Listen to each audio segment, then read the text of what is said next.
Bien, ya estamos en contacto directo con Mirta Vázquez, quien precisamente ella es la presidenta del Congreso de la República. Aquí le agradecemos, doctora, la gentileza de otorgarnos este espacio para el pueblo huanuqueño, para el Perú y el mundo a través de las redes sociales, la radio y la televisión en el Alto Huallaga, Huánuco y a través de Inforegión a las diversas regiones de nuestro país. Ella es abogada de profesión, cajamarquina de nacimiento, ha tenido una maestría en la Universidad Pontificia de la Católica, ha trabajado como abogada de los derechos humanos, en fin, todo un pergamino sin duda de una labor encomiable. Buenas tardes, doña Mirta Vázquez, bienvenida a Inforegión. Lo escuchamos. Muy buenas tardes, un gusto estar con ustedes esta tarde compartiendo este espacio de información y análisis. Bueno, sin duda, es importante escuchar a la presidenta de uno de los poderes del Estado que prácticamente lleva los destinos de nuestro país para tratar de solucionar los diversos problemas. Concretamente, doctora, el excontralor Edgar Alarcón, usted sabe que no sé, y muchas personas sabrán, se le viene una denuncia constitucional en su contra, pero sin embargo parecería que este señor se burla. Ha manifestado que él ha adquirido el COVID y por lo tanto no se presentó o pidió que se postergue precisamente este debate. ¿Qué actitud o a qué está jugando el señor excontralor y qué actitud va a tomar el Parlamento sobre esta acción que sinceramente lo considero una burla, no al Congreso, sino a todo el pueblo peruano, ¿verdad?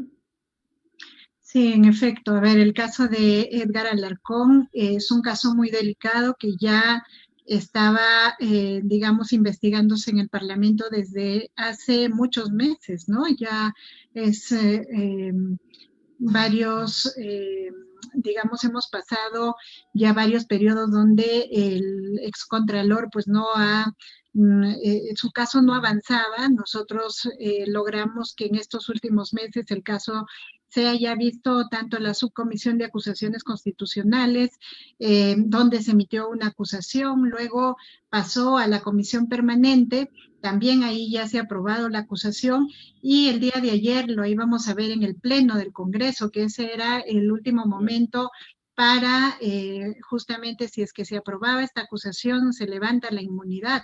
Pero resulta que el señor Alarcón pues nos envió un documento diciendo que en efecto había contraído el COVID, nos ha adjuntado un certificado médico, una prueba antígena, no es una prueba molecular, y bueno, nosotros en principio tenemos la obligación de reputar estos certificados médicos como ciertos mientras no haya una prueba en contrario. Ha salido informaciones en la prensa donde establece algunos indicios de que por lo menos existe irregularidad. Nosotros hemos pedido ya los informes correspondientes a SIS-COVID. Estamos tratando de digamos, obtener una prueba cierta como para no dudar de su estado de salud. Yo creo que sería gravísimo que el excontralor esté utilizando este tipo de mecanismos como para prácticamente huir de los procesos. Esperamos que no sea así. Yo sé que la población no tiene confianza en el señor porque ya hemos visto que ha tenido muchas conductas dilatorias, que ha usado varias argucias, entonces la población pues por supuesto se siente en este momento sin ninguna confianza sobre lo que él diga. Nosotros vamos a hacer lo más diligente posible para, por un lado, garantizarle el debido proceso, ¿no? Porque es verdad que cuando una persona está delicada de salud hay que darle las facilidades y por eso es que nosotros hemos aceptado hacer esta reprogramación. Pero por otro lado, creo que tenemos que también asegurarnos que los documentos que él haya presentado pues sean los correctos, los adecuados y bueno, con eso pues podamos garantizar que este proceso más adelante pueda asegurarse y llevarse a cabo como debe o como corresponde, ¿no? De acuerdo. Congresista, presidenta, durante el Día de la Mujer, la congresista Cecilia García la ha considerado usted como la peor presidenta del Congreso de la historia, aludiendo a que usted forma parte de lo que ella considera como el acoso político de mujeres contra mujeres. ¿Qué podría decirnos al respecto? Bueno, en principio yo creo que para la población está claro las estrategias de algunas personas que están en el Congreso y que además están en campaña política, ¿no? La señora García es una persona que está postulando al Parlamento andino, que utiliza esta suerte de confrontaciones, además como parte de su campaña. No soy la única a quien ha agredido constantemente. En la Comisión de Ética hay varias denuncias contra ella. El día de ayer protagonizó otro nuevo, digamos, encono, hubo una suerte de momento muy tenso con las personas con los políticos de Acción Popular.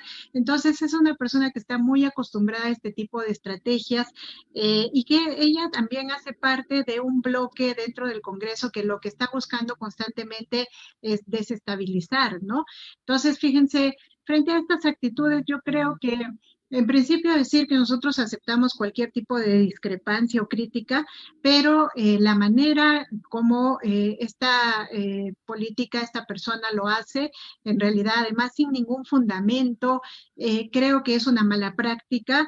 Yo en realidad he evitado contestarle porque no es la primera vez que ella hace este tipo de alocuciones fuera de lugar, pero yo creo que en el Día de la Mujer había que sentar un precedente de que no podemos permitir este tipo de actitudes. Estamos dando un mal mensaje. Ella nos acusa de ser acosadores políticos. No entiendo por qué, porque la señora todo el tiempo está usando no solamente los medios, sino el propio Congreso como para agredir al resto de los colegas, a mí misma, ¿no? Entonces yo creo que esto no tiene el mayor asidero. Ahora fíjense, cuando ella plantea y dice, usted debe ser la peor presidenta de la historia, yo me reía un poco porque digo, sí, a ver, para quien busca hacer política populista, política demagógica, como ella y algunos otros personajes, sí debo ser como la peor, o para las personas que buscan copar instituciones como el Congreso para hacer de este espacio, digamos, un espacio de transacción y un espacio de lobismo, pues sí, sí debo ser como la peor, o para aquellos otorongos, ¿no? Hemos estado acostumbrados a un Congreso que no toca a los propios congresistas y bueno, desde que yo he asumido la presidencia tengo una misión importante que es destrabar estos procesos y dejar sentado que acá nadie tiene por qué ser cubierto, no puede existir dentro del Congreso estos mecanismos para dejar en impunidad a nuestros propios colegas. Entonces, para todos aquellos que han estado acostumbrados a un Congreso así, sí debo ser como la peor, ¿no? Pero creo que nosotros tenemos una misión importante y que hay que dejar sentado de que sí se puede hacer una política decente, ¿no? De acuerdo. Como presidente del Congreso, ¿cuál es el balance que podría hacer? ¿Cuáles han sido los obstáculos, las oportunidades más resaltantes que pueda destacar durante esta gestión? Porque no olvidemos, por ejemplo, hay leyes populistas, hay leyes que el pueblo lo está recibiendo de buena manera, pero hay leyes muy controversiales, como lo que se está ya en el Ejecutivo, el tema de los intereses bancarios, que parecería que la medicina va a ser peor que la enfermedad, ¿no? Con esto hay opiniones encontradas, que esta ley que va a fijar los altos intereses bancarios podría nos llevar, por ejemplo, a caer en manos de usureros o de empresas que sinceramente se aprovechen las circunstancias y los préstamos no lleguen a la clase más necesitada o al pequeño empresario. ¿Qué opinión le merece y cuál es su balance de este tiempo como presidente del Congreso? Fíjense, yo cuando asumo el Congreso lo hago en un momento muy delicado para el país, donde había una clara crisis de gobernabilidad y una disputa que sigue presente muy fuerte por el poder. Esta suerte de estar en constantes amenazas de vacancias, censuras, lo que evidencia es que estamos en una crisis de gobernabilidad y en medio de esta situación yo creo que uno de los principales desafíos es cómo generamos mínimas condiciones de estabilidad en estas circunstancias que son tan difíciles para el país porque no estamos en cualquier momento, estamos en una pandemia, ¿no? Estamos perdiendo muchas vidas. Entonces, una primera cosa es reconocer el momento tan difícil en el que entramos a asumir la presidencia de este poder. Lo segundo es que y es una cosa que representa un gran obstáculo, es cómo avanzamos y cómo generamos que quienes son parte del Parlamento respondan realmente a los intereses que la población les encargó y que tienen en este momento como urgencias, en un momento en que además estamos en una campaña política y eso es un gran obstáculo.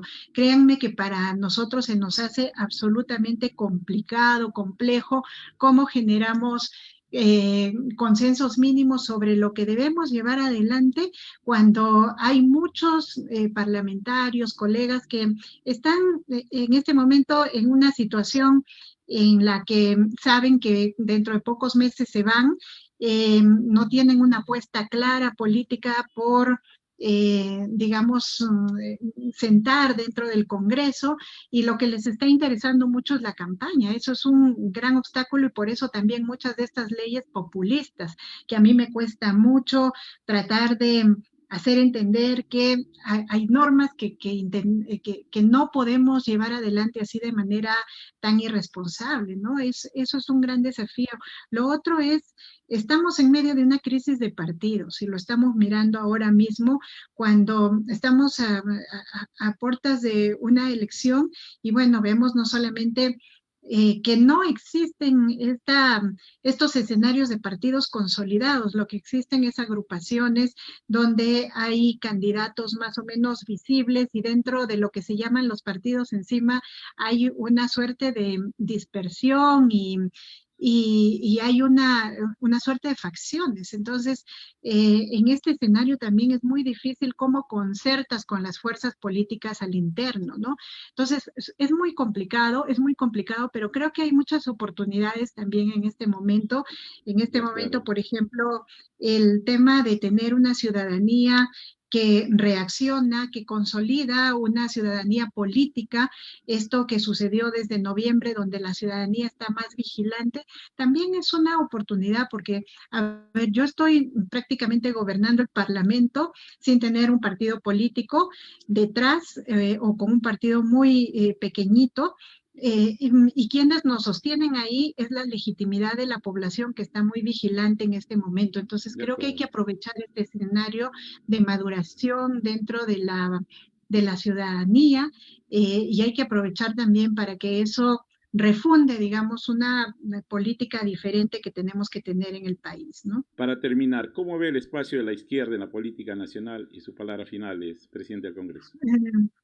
Miren, yo, a pesar de que no puedo pronunciarme sobre los candidatos, el proceso político, porque tengo que mantener la neutralidad, yo quiero decir que es bien importante que en este país sigamos teniendo esta suerte de diversidad de pensamientos, la izquierda ha sido una opción, digamos, en la sociedad, en el Estado, y creo que es bien importante que se siga consolidando. Así como hay partidos y hay un pensamiento de derecha o lo que se llama de centro, ¿no?